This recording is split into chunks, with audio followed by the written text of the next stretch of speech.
Leslie, what's up? So my question for you is how my husband and I have really struggled in our marriage. Most recently, just within the last 2.5 years after our son was born. And my husband is constantly saying, like, I just need you to respect me more. I need you to respect me more. And What does that mean? I have a very...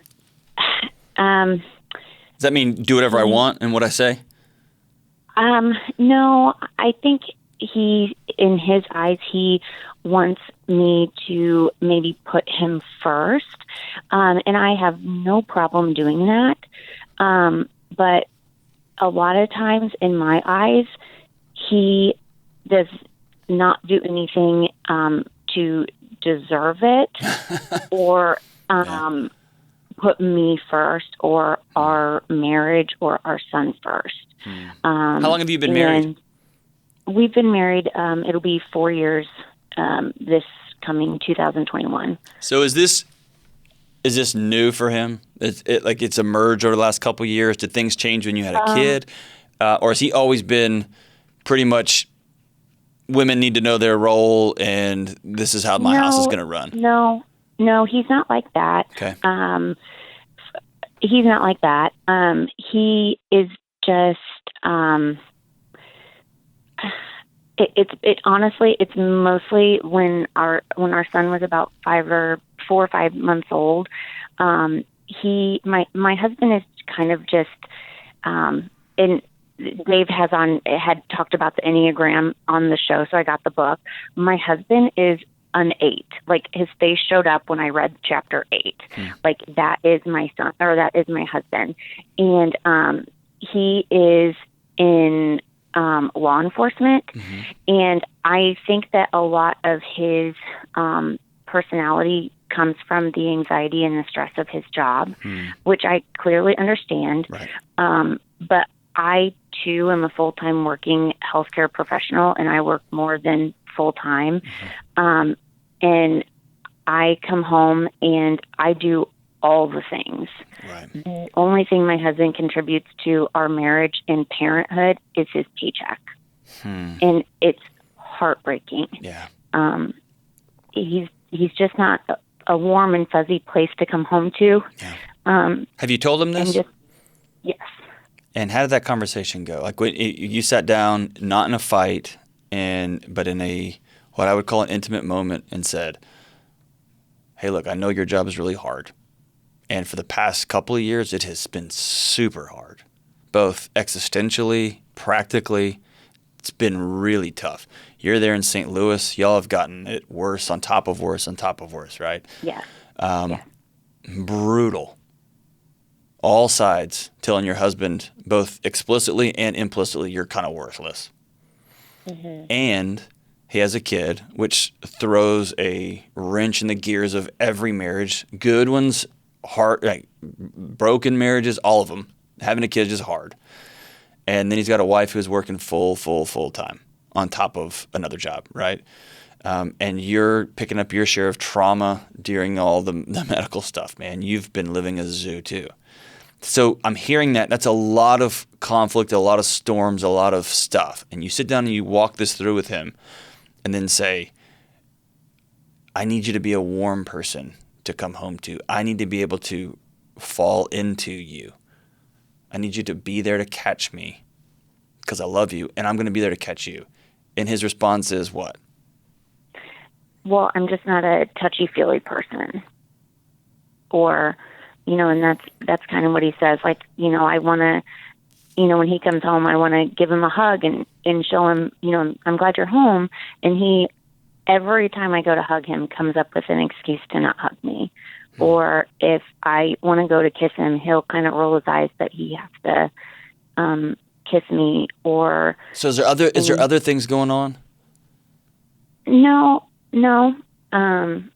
Not that I'm aware of. I mean, he's. Do you have a strong intimate life? No. He thinks that he says that he's distant from me because I'm critical. Okay. Is there some truth? Is there some truth to that? I think there is, but I think that there is, but it's because I'm constantly telling him, like, I need you to show up and help me with our son. Right. I need you to show up and help me with this. And like, and so here's what happens. Here's what happens. You get into a dance where suddenly you sound very similar to the sergeant he works for, or you sound very similar to his mom. And he suddenly becomes very similar to every stereotypical police officer. He becomes very similar to probably men that you've had in your life in the past, whether that's your dad or your brothers, this distant cycle. And your role in that is to slowly begin to point out what he needs to be doing, which turns into what something like a job performance review, which turns very quickly into complaining, frustration. Not that it's not warranted, but it just turns into this cycle. And he turns into, because right now, I guarantee you, he's thinking in his head, my home isn't a warm place for me to come home to. And now you're locked into a figure eight that you can't get out of, right? Right. And because he's right too. He comes home and he gets a list of job chores and he just wants to sit for a minute. And you're thinking, rightfully, you can't sit. I've been working all day. I'm exhausted. I need help with dinner. Hey, look, you have a child over here. Why don't you go love that, right? And it just gets into this loop-de-loop-de-loop-de-loop. And it's heartbreaking. And one of you, if not both of you, have to turn and bravely face that dance. Otherwise, it just grinds you down, and that's when you're going to take that flirty text with somebody else one step too far. That's where he's going to end up just staying out later, right? And that's when you end up with this wedge between your marriage. Or you end up 40-year roommates. That's just the way he is. That's just the way I am. And you live a silent, burning, simmering life. And he lives a distant, hit the recliner, prop my feet up life. Mm-hmm. And both of you are worth more than that. But both of you are going to have to lean way into the discomfort. And since I'm only talking to you, the only person you can handle on this end is you. Right. And at some point, you're going to have to say, I love you more than life itself, and I also love our baby. And I don't want to be somebody who acts like your mom. I don't want to be someone who nags you. I want to create a world that's a warm, safe, haven from the world. That ugly place that your husband wades into every day on behalf of his community, on behalf of his state and his country. I want to create a safe, warm place for you when you get home. And for me to do that, here's what I need. And approach it from, here's how I want to lean into you, but I've got to have you leaning back. And that's a different approach than if you would just do these things, then this would, does that make sense? One is a tethering in, and one is a job performance. One is a CEO review, right? Mm-hmm. And here's the thing. I've worked with police officers for a long time.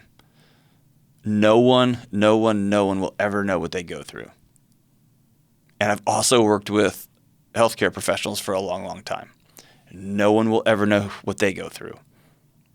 And I can't recommend strongly enough that you two, that the conversation start with you because you're the only person you can control. I wish he would do it, but he won't. I wish you're going to have to lean into that at the beginning and say, here's what I need. And y'all two are at a point now where y'all need to go see somebody.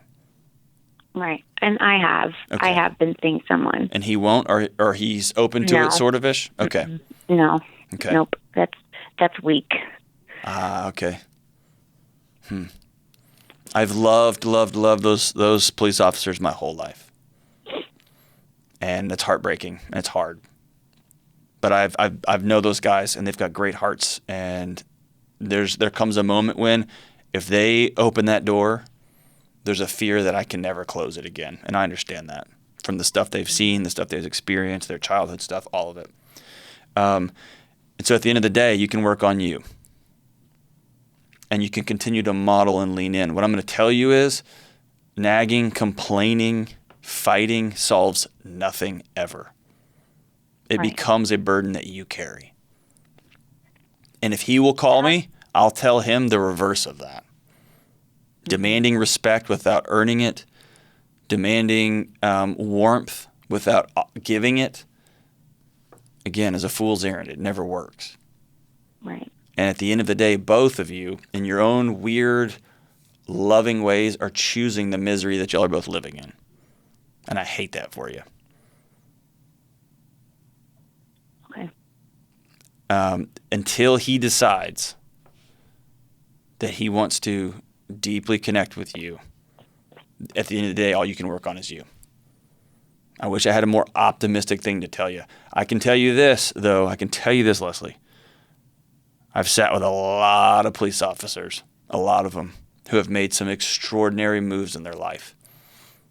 One of the chief mentors in my life in the crisis world, Dr. Andy Young, works almost exclusively with police officers behind closed doors and helping heal marriages and helping heal hearts and helping those guys deal with the extraordinary stress that they're under all the time, every day. Mm-hmm. And so I'm going to tell you that growth and wellness is super possible. It takes some work, but it's super possible. And it's the furthest thing from weak. Weakness is running. Weakness is hiding. Facing those old demons, those old dragons, that's the hard stuff, right? That's bravery. And so have your husband call me. I'd love to talk to him. He won't call me, but I'd love to talk to him. And if not, I want you to not give up on him. Keep loving him. Keep doing the things that you know make you well. Don't give in to the temptations of somebody else outside your marriage. That's not going to heal you. Don't give in to the temptations of just completely disconnecting. That's not going to heal you. But continue to be honest with him. Continue to show up. Continue to tell him, I love you and I want to make this a warm, safe place for you to come home to. And it's going to be exhausting, and it's going to take energy you probably don't have because you're a kicking butt nurse. You're a kicking butt. I just said that. You may be a surgeon. You're a kicking butt health professional, and you're a full-time mom too. And that's a lot. It's a lot. My hope and prayer for you is that this is a season. This is a hard season, and that you and your husband are going to find each other. But all you can do is take care of you. So keep seeing a counselor. Keep leaning into it, and keep leaning into the relationship, and that's all you can do. I'm sorry, Leslie. Those conversations break my heart because here's the thing, good folks. Men listening to this, women listening to this, single people, couples, it's a decision at the end of the day. It's a decision when your wife leans in to kiss you that you turn your face because she's not fill in the blank. It's a decision when your husband gets home from a crazy day of work, even if you're tired, to not go over there and hug him. That's a choice. It's a choice to just stay at home while she's out working 2 jobs and you thinking, well, I just got to find the right opportunity for it. No, dude, go do something. That's a choice. It's a choice to not say, hey, we haven't slept together in a month and things are really weird and I'm uncomfortable and I don't know what to do next, but I don't like this. One of you has to say it first. It sucks. But at the end of the day, it's a choice. Both people are choosing to live like this, guys, and you don't have to do it. You're worth being in a relationship. You're worth being well. You're worth being loved, man. Everybody is worth being loved.